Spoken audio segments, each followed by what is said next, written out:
Un mari expulse sa femme parce qu'elle a un enfant qui ne lui ressemble pas. 10 ans plus tard, la vérité choquante est révélée. Bonjour à tous, profitez de ces moments de détente pendant que vous regardez. Émilie ouvrit les yeux après un long et lourd sommeil. La lumière blanche aveuglante au-dessus d'elle la fit plisser les yeux. Tout autour d'elle était flou, comme si un voile de brouillard s'était déposé sur ses yeux. Dans ses oreilles, elle entendait le bip régulier des machines, le léger frottement des semelles de caoutchouc et les cris aigus des nouveau-nés résonnaient quelque part dans la salle de réveil. Elle inspira doucement, sa poitrine palpitant d'une douleur lente, chaque respiration lui donnant l'impression de déchirer quelque chose en elle. Son abdomen la faisait souffrir d'une sensation sourde et brûlante. L'incision pratiquée en bas de son ventre semblait encore en feu. Mais ce n'était pas la douleur qui occupait son esprit. Il n'y avait qu'une seule pensée. « Où est mon bébé ?» demanda doucement Émilie, la voix tremblante. Une infirmière s'est approchée. Ses cheveux bruns étaient soigneusement attachés en chignon, et son badge portait l'inscription « Caroline ». Elle fit un doux sourire. Il va bien. Un petit garçon en bonne santé. Il pèse 3 kilos et 8 grammes. Il a les cheveux noirs, la peau plus foncée. Émilie poussa un long soupir de soulagement. Elle hocha lentement la tête, ses lèvres bougeant à peine. Laisse-moi le voir. Juste un instant.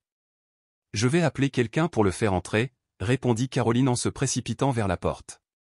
Quelques instants plus tard, la porte s'ouvrit brusquement. Un homme entra devant l'infirmière. Marcus. Grand, posé et habillé comme un homme digne d'une couverture de magazine économique, le regard de Marcus était acéré comme une lame. Mais à présent, il n'exprimait plus la chaleur d'un jeune père. Au contraire, il était froid, chargé de doute et de quelque chose de plus cruel encore, la haine. Il se dirigea droit vers le berceau que Caroline poussait, fixant le bébé d'un regard long et inflexible, comme s'il inspectait un produit qu'il n'avait pas commandé. Puis son visage s'assombrit. Il se tourna vers Émilie, sa voix aiguë et tranchante. « Qu'est-ce que c'est que ce bordel ?» Émilie tressaillit. Elle était encore faible, ses mains parvenant à peine à se relever dans son lit d'hôpital. Ses yeux s'écarquillèrent sous le choc. « Marcus, qu'est-ce que tu dis ?» Il a pointé le bébé du doigt. Yeux marrons. Peau foncée. Regardez-le. Ce n'est pas mon fils. De quoi parles-tu ? La voix d'Émilie se brisa. C'est ton fils. Il est notre fil. Marcus se moqua, son rire était froid et vide. Je ne suis pas idiote, Émilie. Je suis blanche. Les yeux bleus. Ma famille est comme ça depuis 4 générations. Et toi ? Tu n'as ni sang équatorien ni sang africain. Alors, c'est qui ce bébé ? L'infirmière Caroline s'avança, alarmée. Monsieur Marcus, s'il vous plaît. Calmez-vous. Ce bébé est né de la césarienne de votre femme. Tais-toi, aboya Marcus. Vous vous êtes laissé avoir aussi facilement ? Elle a couché avec quelqu'un d'autre et a essayé de faire passer son enfant pour le mien. Émilie fondit en larmes. Elle essaya de s'asseoir, mais la douleur était insupportable. Elle s'effondra sur l'oreiller, ses sanglots trempant le tissu blanc. Tu es folle ? Il est à toi. Tu caressais mon ventre tous les soirs. Tu avais dit que tu lui donnerais un nom. Thomas, Thomas. Je ne nommerai pas un enfant qui n'est pas le mien, rétorqua Marcus. Il arracha l'acte de naissance des mains de Caroline et le déchira en deux devant tout le monde. Je vous poursuis en justice pour fraude conjugale. Vous allez payer pour ça. Caroline a paniqué. Monsieur Marcus, s'il vous plaît, ne le faites pas. Nous sommes à l'hôpital, et le bébé doit être en sécurité. À ce moment-là, un médecin expérimenté, le docteur Lewis Harris, entra dans la pièce. Son visage était sévère. Nous ne vous permettrons pas de menacer notre patiente alors qu'elle se remet encore de son opération. Veuillez sortir. Marcus regarda autour de lui les visages stupéfaits du personnel hospitalier. Sans un mot de plus, il fit demi-tour et sortit en trombe. Il laissa Émilie étendue là, pâle, les traces de ses larmes séchant sur ses joues. Derrière lui, le cri du nouveau-né résonna dans la pièce, un cri que personne n'entendrait. Émilie a été transférée dans une chambre privée. Caroline changea son bandage en silence, essayant de ne pas montrer d'émotion, bien que ses yeux soient lourds de sympathie. « Je suis désolée, dit-elle doucement. Personne ne devrait avoir à subir ça.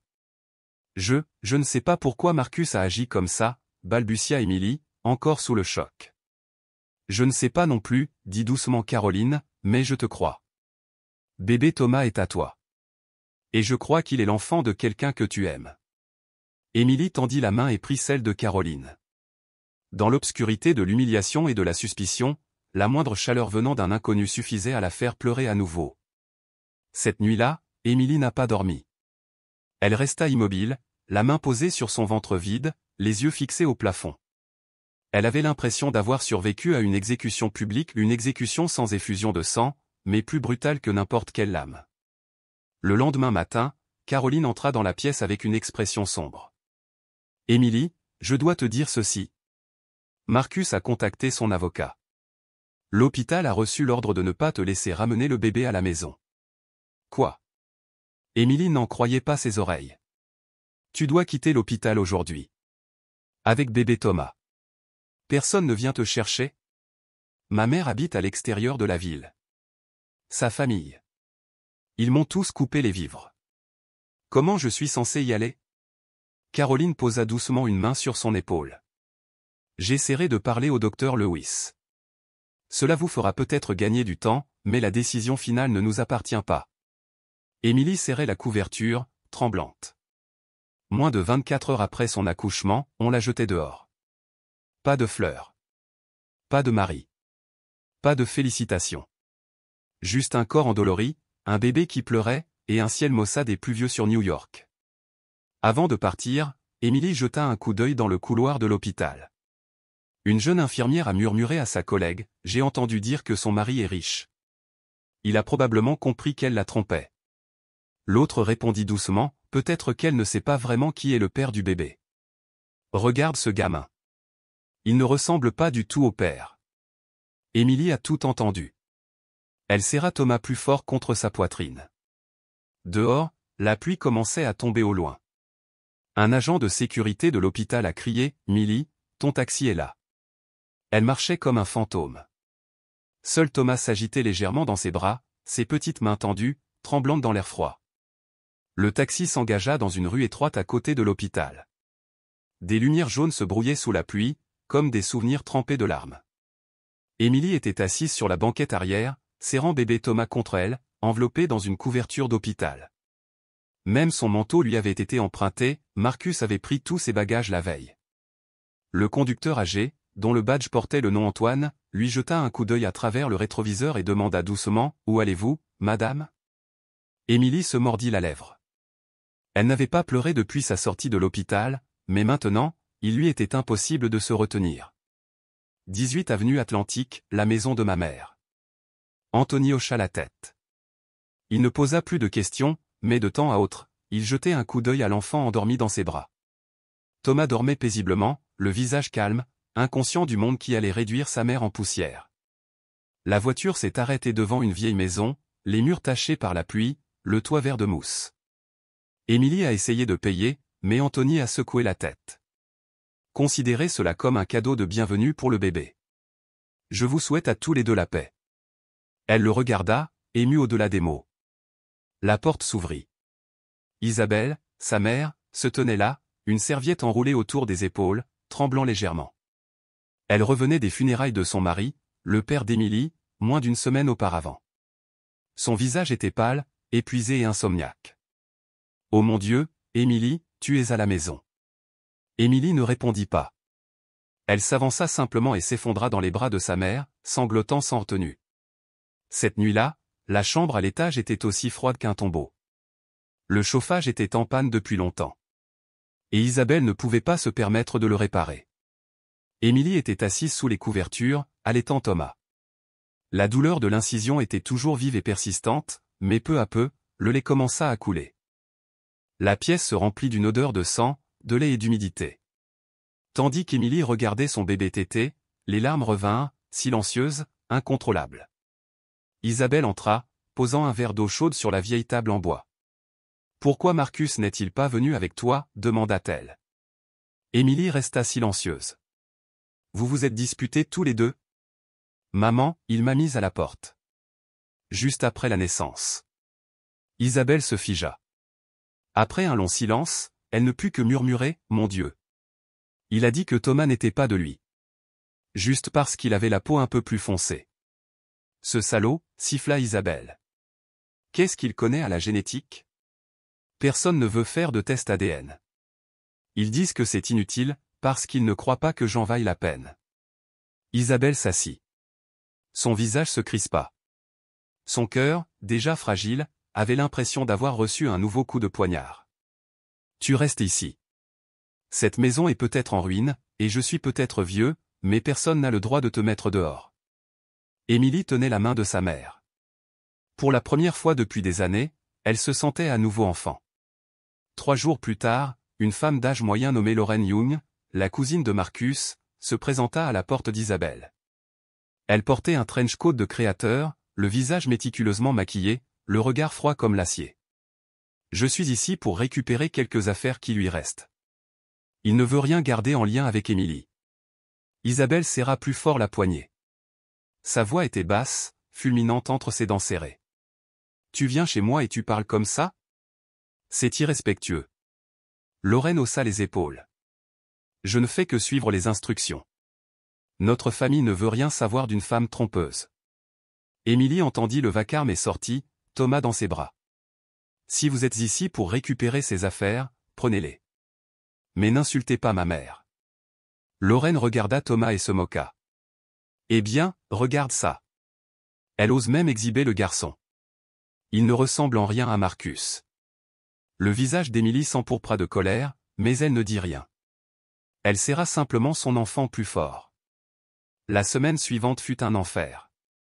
Émilie a essayé d'appeler plusieurs centres de tests ADN pour s'enquérir de la possibilité d'établir une paternité.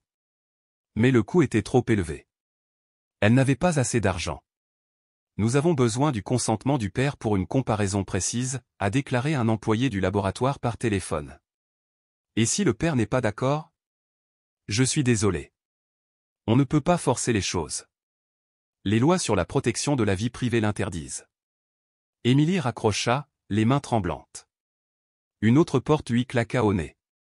Chaque matin, elle allait au marché local acheter quelques pommes de terre et des légumes bon marché, préparant ainsi du porridge pour tenir toute la journée. Elle n'osait pas manger beaucoup. Il lui fallait garder du lait pour Thomas. Isabelle essayait d'aider, mais sa santé déclinait.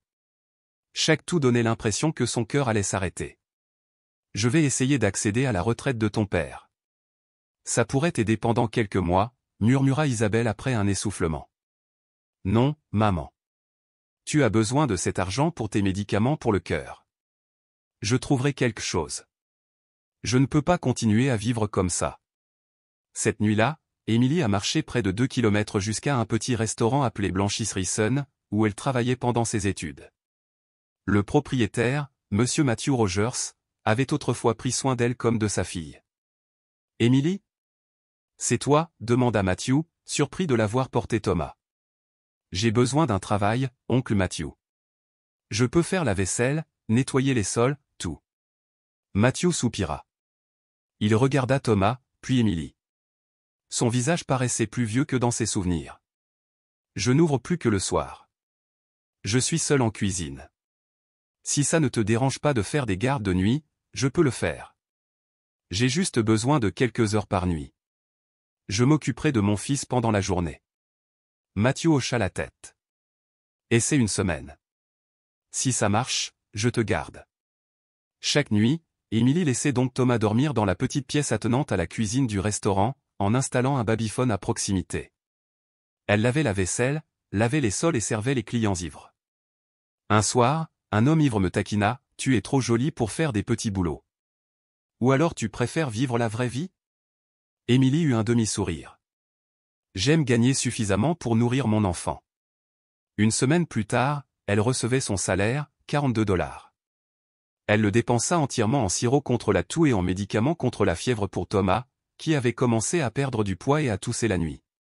Une nuit, la fièvre de Thomas a atteint 38 degrés Celsius. Émilie a couru près de 4 kilomètres jusqu'à la clinique locale, le portant dans ses bras. Elle n'avait pas les moyens de prendre un taxi. Il pleuvait. La route était glissante. Elle a glissé une fois, manquant de tomber. Un bus s'est arrêté dans un crissement de pneus à quelques centimètres d'elle. Le chauffeur a crié « Vous êtes fou? Vous voulez mourir ?» Émilie ne dit rien. Elle baissa simplement la tête et continua de marcher. À la clinique, une jeune infirmière nommée Sophia la regardait avec suspicion. « Vous n'avez pas d'assurance maladie. » « J'ai complètement perdu la boule. Mon mari a tout annulé après m'avoir mise à la porte. » Sophia n'en demanda pas plus. Mais lorsqu'elle posa son stéthoscope sur la poitrine de Thomas, son expression changea. Les poumons du bébé montrent des signes de rhume. Il faut le surveiller de près. Gardez-le au chaud. Émilie hocha la tête, les larmes coulant silencieusement. Le lendemain matin, elle rentra chez elle, les jambes douloureuses et le dos douloureux. Des voisins se tenaient près du portail et chuchotaient. La revoilà, la maîtresse du riche. Maintenant, elle entraîne sa pauvre mère dans sa chute. Les mauvaises filles ont ce qu'elles méritent. Émilie ne dit rien. Elle passa devant eux comme s'ils étaient des statues sans visage. Une fois à l'intérieur, elle allongea Thomas et prit une grande inspiration. Les yeux du bébé brillaient encore. Ses lèvres s'étirèrent en un sourire endormi. Et Émilie fit un vœu. Même si elle devait ramper sur des charbons ardents, elle protégerait ce sourire jusqu'au bout. Elle plia la dernière serviette propre et la rangea dans le tiroir, les mains tremblantes de froid. Le chauffage était en panne depuis 2 semaines, et il n'y avait plus d'argent pour le charbon. Le vent nocturne new-yorkais s'infiltrait par toutes les fissures des murs, mais elle n'eut pas le temps de frissonner. Thomas avait commencé à tousser davantage la nuit. Son sommeil était constamment interrompu par le grincement sec de sa gorge minuscule. Elle le borda et s'assit sur le vieux matelas près de la fenêtre, ouvrant son vieux téléphone Alcatel. Chaque jour, elle passait au moins 1 heure à parcourir les offres d'emploi, espérant que quelqu'un embaucherait une mère célibataire sans qualification exceptionnelle, sans voiture et avec rien d'autre que ses mains. Mais presque toutes les annonces disaient la même chose. Nous privilégions les candidats sans obligation familiale. Les jeunes enfants ne sont pas acceptés. Horaire flexible requis. Disponibilité requise pour les heures supplémentaires. Elle a postulé pour un poste de réceptionniste dans une clinique dentaire. L'intervieweuse était une femme nommée Béatrice Blonde, à la voix aiguë, calme, mais perçante. « Mademoiselle Émilie, pourquoi avez-vous quitté votre dernier emploi ? » « J'ai eu un bébé, répondit-elle sincèrement. »« Et qui s'occupe actuellement de l'enfant ? » ?»« Moi. »« Ou ma mère, quand elle sera assez forte. » Béatrice jeta un coup d'œil au CV, hocha la tête sans lever les yeux. « Nous avons besoin de quelqu'un capable de travailler tous les quarts. »« Je suis désolé. Je ne pense pas que ça fonctionnera. » Émilie sortit du bâtiment, le vent froid lui claquant le visage comme une punition. Elle s'effondra sur les marches et pleura, mais seulement quelques secondes. Puis elle essuya ses larmes et se releva. Il n'y avait pas de temps pour la faiblesse. Son travail au restaurant de Monsieur Mathieu était la seule chose qui la maintenait à flot. Le soir, quand la ville dormait, Émilie prenait son service, essuyait les tables, débarrassait les verres, faire la vaisselle, nettoyer les toilettes. Parfois, des clients ivres vomissaient partout sur le sol. Elle nettoyait sans se plaindre. Un jour, elle a glissé sur un carrelage graisseux et s'est cogné la hanche contre une chaise. La douleur lui a coupé le souffle, mais elle s'est relevée et a continué à travailler. Monsieur Mathieu a demandé « Ça va, mon petit ?» « Je vais bien. Juste un peu courbaturé. Fais-moi signe si tu as besoin d'une pause. Ne te force pas trop. » Elle sourit, non pas parce qu'elle était heureuse, mais parce que Monsieur Mathieu ne comprenait pas. Elle n'avait pas le choix. Pendant la journée, Émilie essayait de dormir 2 ou 3 heures pendant que Thomas faisait la sieste. Le reste du temps, elle s'occupait de lui, préparait du porridge, lavait ses couches à la main et faisait bouillir de l'eau pour le nettoyer. Souvent, elle ne buvait que de l'eau sucrée au lieu de manger.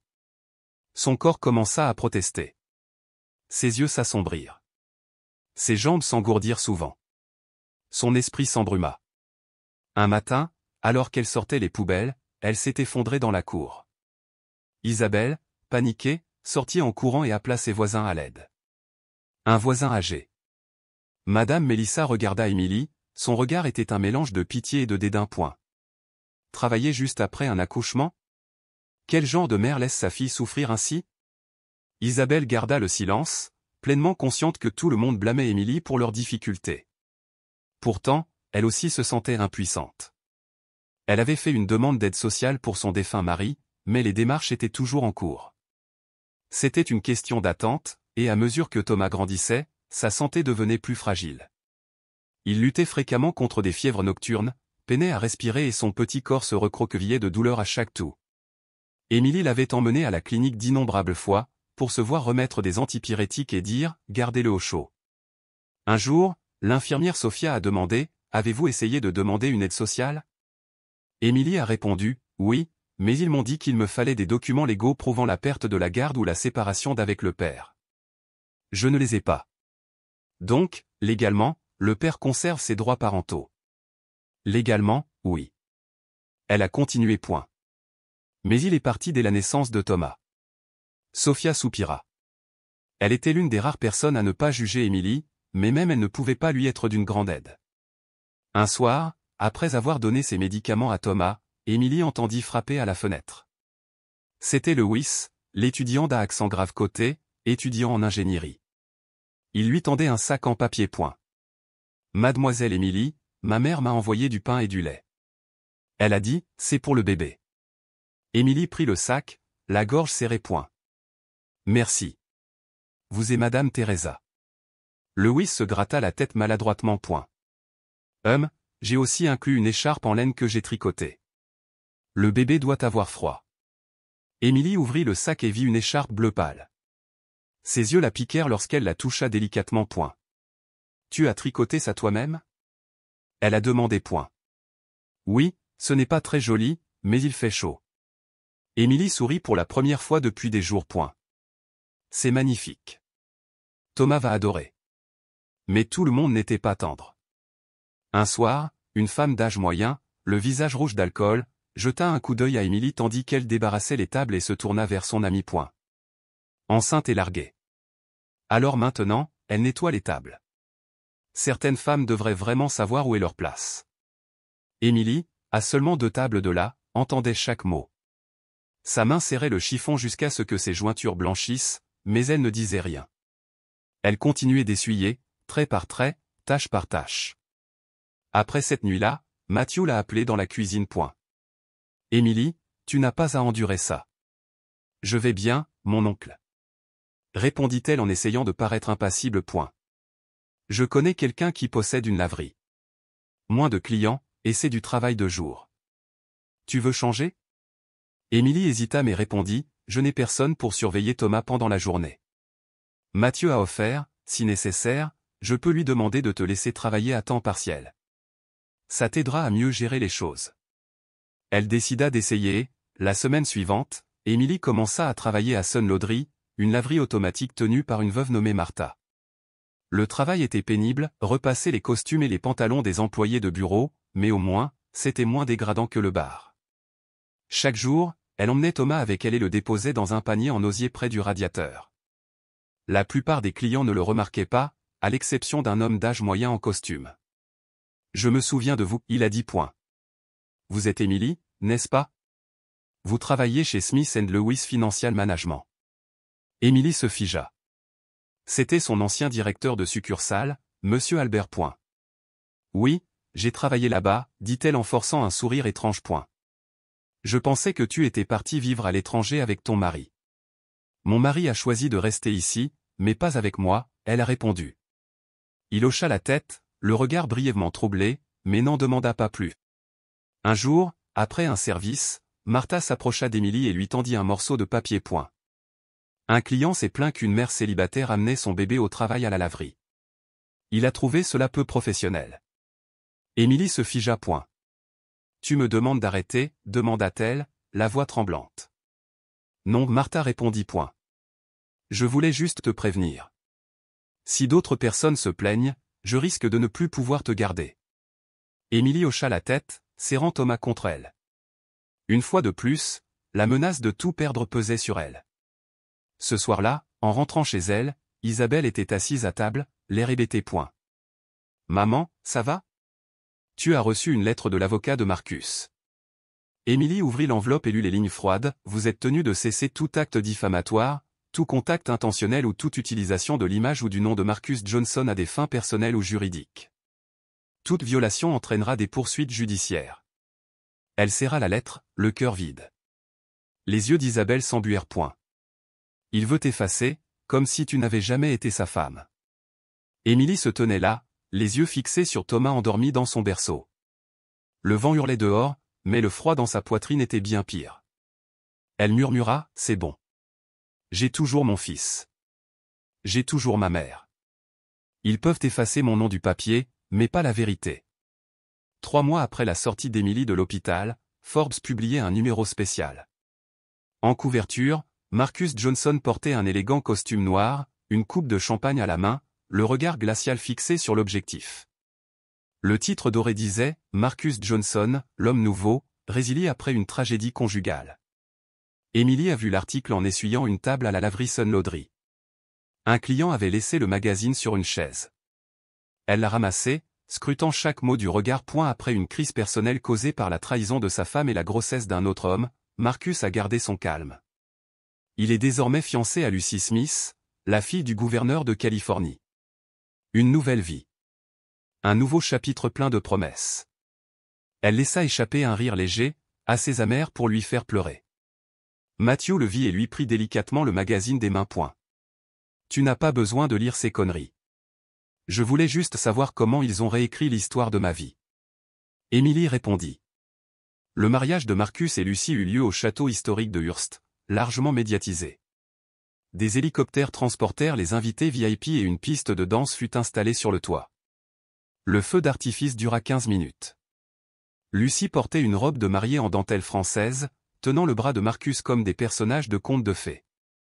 Sur les réseaux sociaux, tout le monde célébra la découverte du véritable amour par Marcus après une relation ratée. Personne ne demanda jamais à Émilie si cet échec était vraiment de sa faute. Le lendemain matin, Émilie a découvert que son compte Facebook, son adresse e-mail et son numéro de téléphone associé au nom de Johnson étaient tous bloqués. Tous les documents relatifs à son mariage étaient signalés comme faux ou portant atteinte à la vie privée. Même son compte bancaire, utilisé pour la pension alimentaire, était gelé. Elle a appelé la hotline. Je suis désolé, ce compte a été fermé par les représentants légaux de Monsieur Marcus Johnson conformément à une décision de justice. Vous n'avez plus de droit de copropriété. Émilie a laissé tomber le téléphone. Cette nuit-là, dans leur chambre exiguë, elle alluma une petite bougie et regarda Thomas, profondément endormi. Elle murmura, « Vous n'avez pas besoin de le savoir maintenant, mais aujourd'hui, nous sommes officiellement sans le sou. » Elle a intenté une action civile demandant une révision des droits de partage des biens et une reconnaissance officielle de paternité. Dans sa requête, elle a soigneusement écrit « Je n'ai pas commis d'adultère. J'ai accouché lors d'un mariage légal et je demande un test ADN officiel. » 3 semaines plus tard, une lettre du tribunal du comté de New York est arrivée. Le défendeur, Marcus Johnson, a soumis une documentation complète niant la paternité, faute de preuves suffisantes. La plainte est rejetée. Émilie était stupéfaite. Comme si cela ne suffisait pas, son ancienne entreprise, où elle travaillait comme assistante comptable internationale, lui a envoyé un courriel l'informant que toute possibilité de réembauche était supprimée. Elle a appelé pour en savoir plus, et c'est Clara, une ancienne collègue, qui lui a répondu. « Émilie, tu sais que Marcus est actionnaire d'une de nos filiales. Le conseil d'administration s'inquiète du risque pour sa réputation. Mais ma vie personnelle n'affecte pas mes performances professionnelles. » Émilie répondit. Clara resta silencieuse un instant, puis murmura, « Je te crois, mais ce système n'est pas fait pour que quelqu'un comme toi gagne. » Thomas venait de se retourner, ses rires résonnant dans leur petite chambre chaque fois qu'il lui prenait le doigt et riait. Émilie avait l'impression que, même si le monde s'écroulait, elle s'en sortirait. Mais la réalité la ramenait toujours. Un jour, alors qu'elle recevait une livraison de tissus au supermarché pour Sun Laundry, elle entendit une voix au loin. Émilie. C'était Sophia, l'infirmière qui avait soigné Thomas. Elle était en civil et tenait un sac de courses. « Oh mon Dieu, tu travailles ici ? » Juste temporairement. Lessive le jour, ménage le soir. Sophia soupira, puis sortit soudainement un journal imprimé en couleur de son sac. Regarde ça. À l'intérieur se trouvait une interview de Marcus après le mariage. J'ai cru en l'amour, mais elle m'a trahi au plus fort de ma faiblesse. L'enfant n'était pas de moi. J'ai choisi de pardonner en m'éloignant, sans chercher à me venger. C'est ce qu'un homme adulte devrait faire. Les mains d'Émilie tremblaient pendant qu'elle lisait point. Il sait très bien mentir. Pas seulement un mensonge. Il a monté une pièce entière. Sophia a dit point. Je connais quelqu'un dans les médias. Elle a déclaré que Marcus avait émis une ordonnance de bâillonnement des médias cette nuit-là. Émilie était assise seule à un arrêt de bus, le vent froid de la nuit lui fouettant le visage comme 1000 coups de fouet. Des inconnus passaient, indifférents. Les lampadaires se brouillaient à travers ses larmes. Cette même nuit, Isabelle s'effondra dans la salle de bain. Émilie accourut et trouva sa mère recroquevillée sur le carrelage froid. Elle la serra dans ses bras, le cœur battant. « Maman, tu m'entends » Isabelle ouvrit les yeux, la voix faible. « J'avais juste le vertige. »« Ne pleure pas, je vais bien. » Émilie l'a emmenée d'urgence à l'hôpital. Après l'avoir examinée, le docteur Louis Olsen a déclaré « Madame Isabelle souffre d'une insuffisance cardiaque aiguë. Nous devons la placer en observation. » Je n'ai pas d'assurance pour elle, balbutia Émilie. Et je n'ai pas les moyens de payer les frais d'hôpital. Le docteur Olsen la regarda, puis le bébé Thomas dans le panier. Je prendrai en charge les frais initiaux grâce au fonds humanitaire interne, mais vous devrez trouver une solution. Émilie s'inclina profondément. Merci, docteur. Je n'oublierai pas votre gentillesse. Cette nuit-là, elle ne rentra pas chez elle. Elle dormit assise sur un banc d'hôpital, Thomas recroquevillé dans son manteau. La nuit était glaciale. Chaque coup de vent à travers les vitres lui donnait l'impression de la déchirer. Le lendemain, lorsqu'elle est retournée travailler à la laverie, Martha l'a appelée dans la salle de pause. « Émilie, je suis désolée. Je ne peux plus te garder. Qu'est-ce que j'ai? Ai-je fait quelque chose de mal ?» Martha déposa une enveloppe sur la table. « Nous avons reçu une plainte anonyme indiquant que votre présence et celle du bébé mettaient les clients mal à l'aise, nuisant à l'hygiène et à la réputation du magasin. » Elle hésita, puis ajouta, « La lettre venait du cabinet juridique de Marcus Johnson. » Émilie se figea. « Il ne me laisse toujours pas tranquille. Il ne me laisse même pas faire la lessive pour gagner ma vie. » Les yeux de Martha se remplirent de larmes. « Je te crois. Mais je suis aussi une mère célibataire. Je ne peux pas risquer de perdre ce magasin. » Émilie sortit dans la rue. Le soleil de l'après-midi éclairait ses cheveux en bataille, ses vêtements tachés, ses bras tenant un Thomas essoufflé, malade de froid. La femme qui se tenait autrefois aux côtés de Marcus à son mariage était désormais effacée de la mémoire collective. Plus d'adieu. Plus aucune trace d'elle dans les pages de l'histoire. Une seule chose restait intacte, le regard de Thomas. Aucun reproche. Aucun doute. Que de l'amour inconditionnel. L'hiver où Thomas a eu 3 ans, New York a été frappé par une chute de neige inattendue qui a recouvert tout Brooklyn. Les enfants du quartier sont sortis en riant et en lançant des boules de neige. Thomas, petit dans son manteau bleu usé transmis par Madame Teresa à son petit-fils, se tenait devant le cadre de fenêtre en bois pourri, les paumes pressées contre la vitre, les yeux écarquillés d'émerveillement.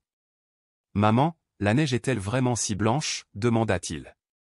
Émilie sourit et hocha la tête. « C'est vrai. Mais il fait un froid glacial. Il faudra que tu grandisses encore un peu avant que je te laisse jouer dedans. » Thomas hocha la tête avec obéissance, mais continua à regarder dehors, ses yeux pétillants de désir. C'était l'un des rares jours où la petite pièce ne ressemblait pas à un congélateur. Émilie avait réussi à emprunter 2 sacs de charbon à Matthew. En échange, elle devait nettoyer le débarras derrière le restaurant. Thomas grandissait plus lentement que les autres enfants, mais il était remarquablement intelligent. Il avait une mémoire incroyable. Après avoir lu l'alphabet une fois, il s'en souvenait parfaitement. À 4 ans, il savait déjà épeler son nom, Thomas. Émilie acceptait toujours tous les petits boulots qu'elle pouvait trouver, distribuer des prospectus pour les petits magasins, nettoyer les escaliers dans les immeubles délabrés, faire la vaisselle à la blanchisserie Sun Laundry. La nuit, Thomas l'accompagnait toujours. Il ne se plaignait jamais et ne demandait rien.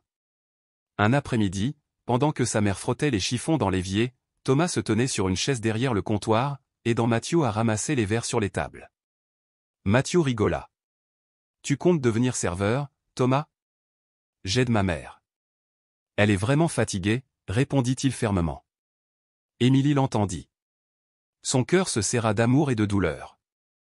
Elle s'approcha et lui ébouriffa les cheveux. « Il suffit de travailler dur, plus intelligemment que moi. Je m'occupe du reste. » À l'heure de l'école, Émilie a inscrit Thomas à l'école publique voisine, où les enfants issus de familles pauvres étaient regroupés dans une classe spéciale. Pas d'uniforme neuf. Pas de jeu complet de manuels scolaires. Pas de parents qui les déposent dans des voitures rutilantes. Le premier jour, l'enseignante, mademoiselle Isabelle Reed, lui a demandé « Où est ton père ?» Thomas regarda sa mère. Émilie lui serra doucement la main. « Je n'ai que ma mère, madame, dit-il. » Isabelle hocha la tête et ne posa plus de questions. Mais depuis ce jour, Thomas savait qu'il était différent. En CE1, Thomas rentra un jour à la maison avec une égratignure sur la joue. Émilie fut prise de panique. « Es-tu tombé ?» Thomas resta silencieux un instant, puis fondit en larmes. « Ils m'ont traité de salaud. Ils ont dit que j'étais une mauvaise personne. Je me suis énervé et j'ai frappé l'un d'eux, mais, je ne sais pas si j'avais raison ou tort. » Émilie le serra contre elle. Elle tremblait de colère, mais garda une voix calme. On n'a jamais tort de défendre sa dignité. Mais la violence n'est jamais la solution. Il faut être fort, avec son esprit, pas avec ses poings. Thomas essuya ses larmes et se tut. « Maman, qui est mon père ?» Émilie se figea. Son cœur se serra douloureusement. Après un long silence, elle s'assit et le regarda droit dans les yeux. « Ton père était quelqu'un que j'aimais autrefois, mais il n'a pas eu le courage de rester avec nous. » Thomas baissa les yeux. « Ne m'aimait-il pas ? Je ne sais pas. Mais je sais une chose, tu es né de l'amour. Et ça me suffit. » Thomas hocha doucement la tête. Il commença à consacrer la majeure partie de son temps libre à la lecture à la petite bibliothèque du quartier. Raymond, le vieux bibliothécaire aux cheveux blancs comme neige, adorait Thomas. « Tu lis si vite et tu poses tellement de questions. Ma mère dit que c'est en étudiant dur que l'on échappe à la pauvreté. » Raymond sourit gentiment. « Ta mère a raison. » Émilie venait le chercher après l'école et trouvait Thomas tenant un livre de mathématiques avancées. Elle riait. « Je ne comprends rien à ça. Tu es déjà plus intelligent que moi. Alors cela fait de toi la personne la plus courageuse que je connaisse. » Parfois, lors des réunions parents-professeurs, Émilie devait s'asseoir parmi des mères aux cheveux bouclés et aux parfums de luxe, conduites par leurs maris dans des voitures élégantes. Elle s'asseyait toujours au dernier rang, vêtue du même pull délavé qu'elle avait lavé trop souvent. Un jour, le directeur adjoint l'a invitée à une conversation privée. Thomas est exceptionnel. Il est très bon en mathématiques et en langue. Avez-vous déjà envisagé de postuler pour une bourse privée ? Émilie laissa échapper un rire triste. J'y ai pensé maintes fois. Mais les pensées ne rendent pas les choses réelles. Les bourses nécessitent des recommandations, des documents, un justificatif de domicile mais nous n'avons rien de tout cela. Lorsque Thomas avait 9 ans, lors d'une activité en classe, on a demandé aux élèves de dessiner leur famille.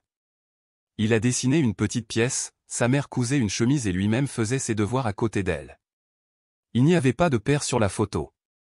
Un camarade de classe a demandé « Où est ton père ?» Thomas a répondu « Je n'en ai pas. » L'autre gamin ricana. « Alors t'es qu'un salaud, hein ?» Toute la classe a éclaté de rire. Thomas se leva, les yeux rouges. « Je ne suis pas un salaud. Ma mère m'a donné naissance de tout son cœur. Et toi ? Tu es sûr que ton père ne frappe pas ta mère ? » Personne n'a ri après ça. Quelques jours plus tard, Émilie reçut un appel de l'école. Dans le bureau de la maîtresse, Isabelle expliqua ce qui s'était passé. Thomas n'a pas déclenché de bagarre, mais ses propos ont choqué la classe. Il est plus mature que son âge. Il doit l'être, dit doucement Émilie, les yeux distants et tristes. Cet été-là, Raymond a organisé un petit concours d'écriture à la bibliothèque pour les enfants. Le sujet, mon héros. L'essai de Thomas faisait un peu plus d'une page, écrit à la main avec une écriture soignée. Mon héroïne est ma mère. Elle ne peut pas voler. Elle n'a ni voiture ni super pouvoir. Mais elle travaille même quand elle est fatiguée, sourit même quand elle est triste et me serre dans ses bras tous les soirs. Elle ne se bat pas contre quelqu'un et ne se venge pas, mais elle a déjà gagné, car elle ne m'a jamais abandonné. Raymond le lut et resta assis en silence un long moment. Puis, discrètement, il prit une photo de la page manuscrite et la publia en ligne avec la légende suivante. Si vous vous êtes déjà senti faible, lisez ceci. La publication s'est répandue dans la communauté. De nombreux commentaires ont été laissés, certains moqueurs, d'autres larmoyants. Une femme nommée Caroline Stevens a commenté « J'ai rencontré Emily à l'hôpital lorsqu'elle a donné naissance à Thomas. Je n'ai jamais oublié son regard ce jour-là. » Emily lut le commentaire et sentit son cœur s'adoucir. Elle se souvenait encore de Caroline, l'infirmière qui lui avait adressé le seul regard compatissant quand le monde entier s'était détourné. Un jour d'automne, alors que le vent hurlait à travers le toit délabré, Emily demanda à Thomas. « Es-tu toujours en colère contre ton père ?» Thomas réfléchit un instant. « Je ne sais même pas qui il est. Mais je ne suis pas fâché. Je n'ai juste pas besoin de lui. Si un jour tu le rencontrais, que ferais-tu » Thomas sourit. « Je lui dirais que je ne suis pas faible.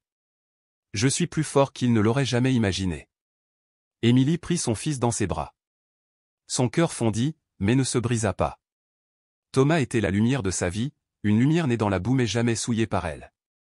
Le jour où Emily a été embauchée comme comptable temporaire chez Nelson Fabric, une bruine froide est tombée sur New York. Mais dans son cœur, c'était le premier jour ensoleillé depuis des années. Tenant le contrat de 6 mois dans sa main, ses yeux se sont remplis de larmes. « Mademoiselle Emily, félicitations, dit Monsieur Julian Nelson, le directeur de la société, en lui serrant la main. J'ai examiné votre ancien CV. Vous étiez comptable international. Très impressionnant. J'ai juste besoin d'une chance, répondit Emily, les yeux brillants d'espoir. Alors, prends-le. Le service comptabilité manque de personnel. Si tu réussis, je rendrai le poste permanent. Emily hocha la tête, agrippant la sangle de son sac comme si c'était sa bouée de sauvetage. Le premier jour, elle portait un chemisier blanc à col et un vieux pantalon, soigneusement repassé. Thomas lassa ses chaussures et la serra dans ses bras. « Maman, je resterai à la bibliothèque avec Monsieur Raymond jusqu'à ce que tu aies fini de travailler. Ne t'inquiète pas.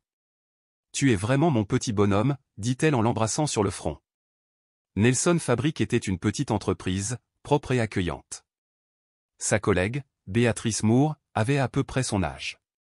Elle avait les cheveux courts, était vive d'esprit et sûre d'elle. « Vous êtes arrivé juste à temps. Nous sommes submergés d'audits ce mois-ci. »« J'y suis habitué, » sourit Emily. « Avant, je m'occupais de 3 pays à la fois. »« Attends, quoi ? Tu es si doué que ça et tu fais de l'intérim ici ?» Emily marqua une pause. « J'ai été rayée du marché du travail. » Béatrice fronça les sourcils, mais ne chercha pas à savoir ce qu'elle voulait dire. Au bout de 2 semaines, Emily a réorganisé l'ensemble du système de facturation de l'année précédente et a découvert une série d'erreurs fiscales mineures, mais risquées, concernant les droits d'importation. Elle a compilé ses notes et soumis un rapport interne détaillé. Julian l'a appelé dans son bureau. « Vous venez d'épargner à mon entreprise une amende de 12 000 $. Personne d'autre n'aurait remarqué cette anomalie. » Emily sourit, incapable de cacher sa fierté. Pour la première fois depuis longtemps, elle se sentait utile. « Je faisais juste mon travail. » Béatrice l'invita à déjeuner dans une petite boulangerie près du bureau. Elles s'assirent toutes les deux près de la fenêtre, regardant la pluie tomber.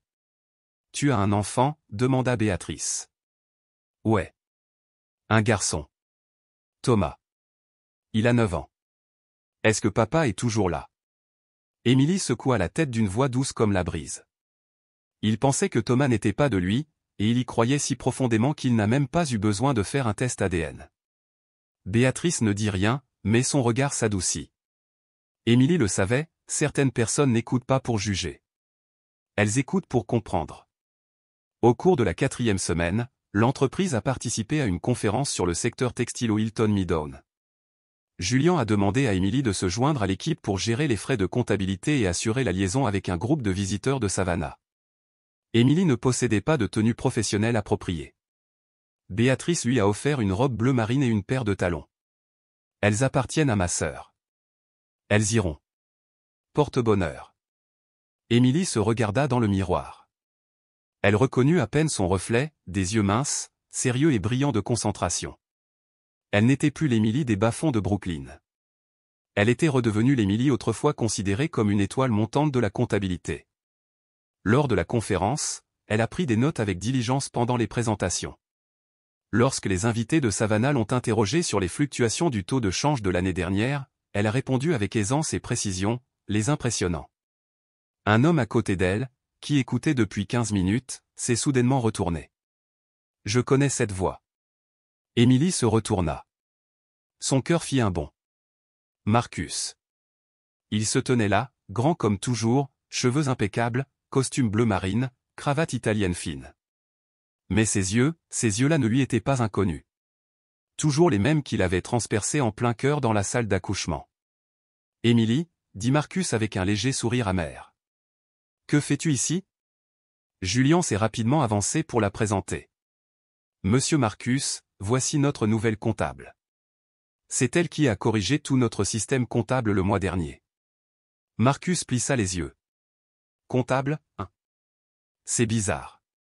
Je croyais qu'elle faisait la plonge dans un restaurant. » Émilie serrait fermement son dossier, la mâchoire serrée, mais elle ne disait rien. Le soir même, de retour au bureau, Béatrice l'a pris à part dans le couloir. « Tu connais Marcus Johnson ?»« Je le fais. »« Très bien. Il vient d'appeler le directeur.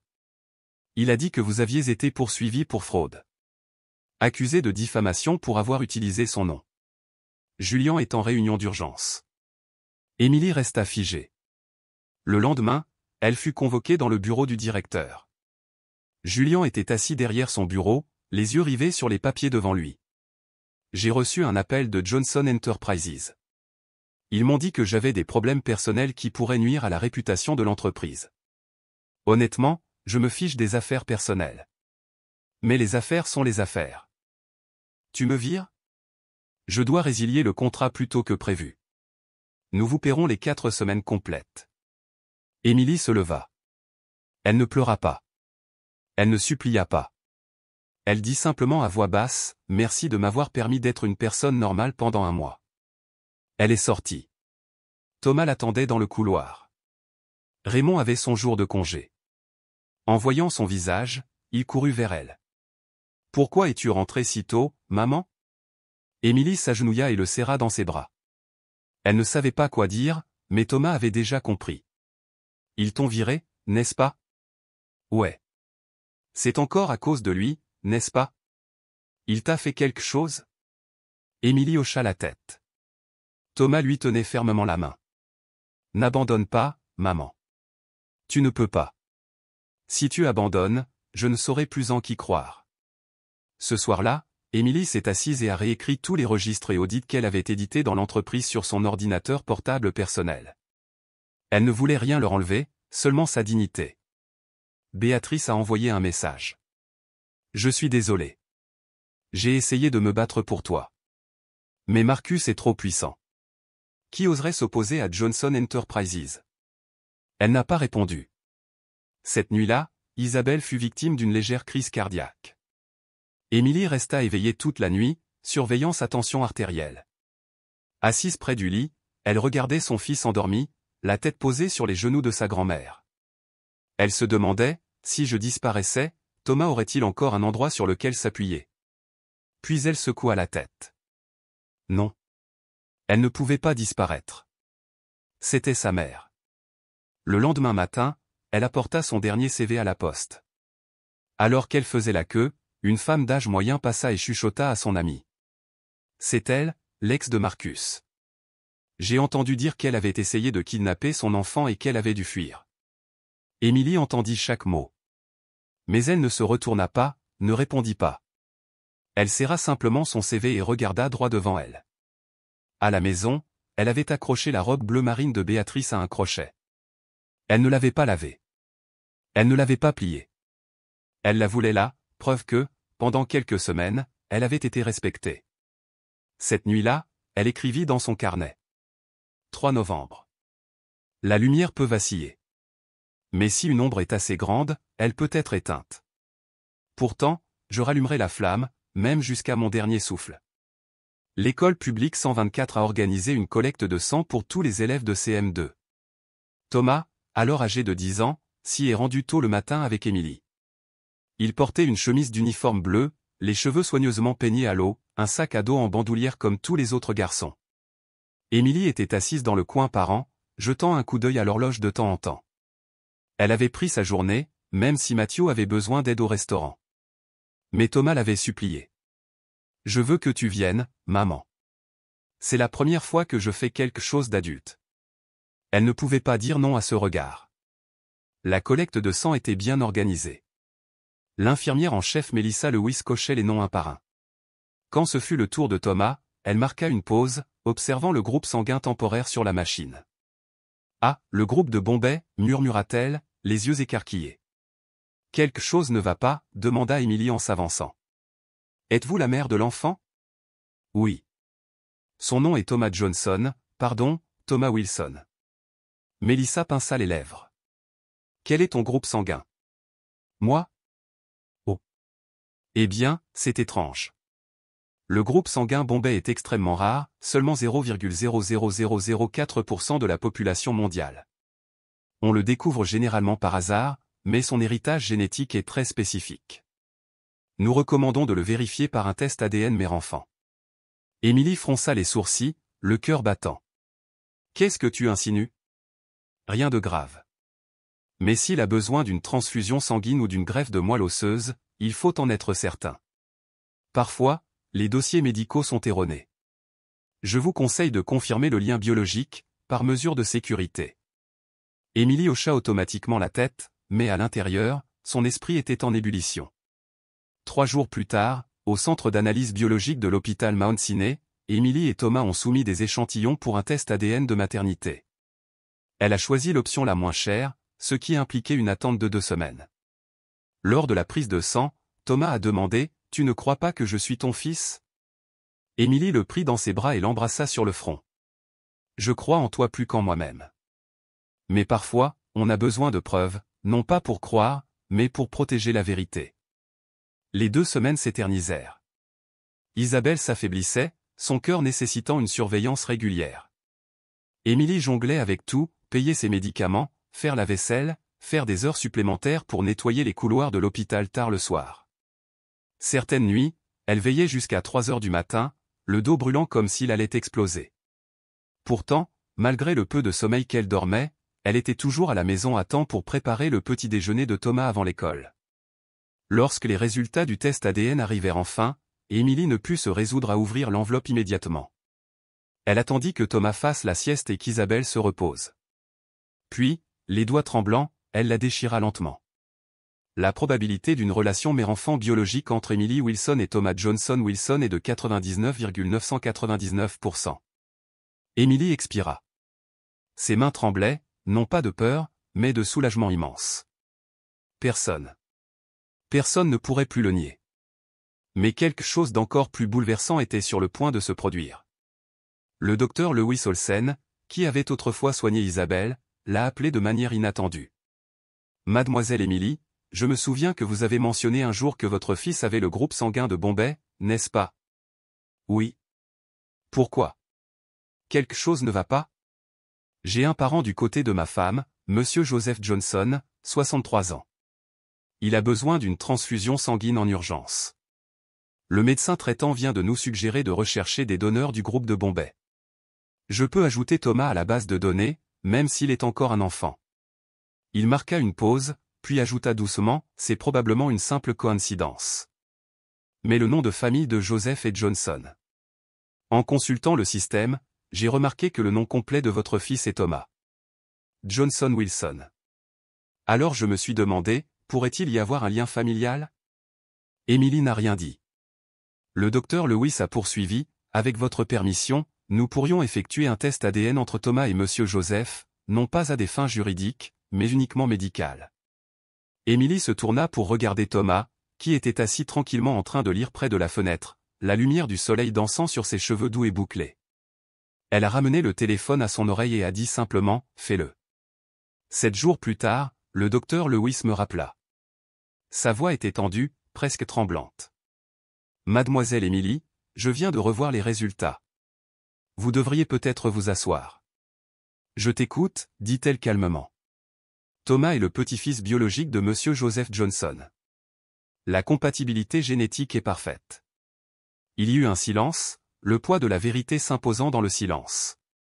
Cela signifie que, le père biologique de Thomas est Marcus Johnson. Emily ne dit rien. Son souffle était figé. Le docteur Lewis ajouta doucement, « Je suis désolé. Je sais.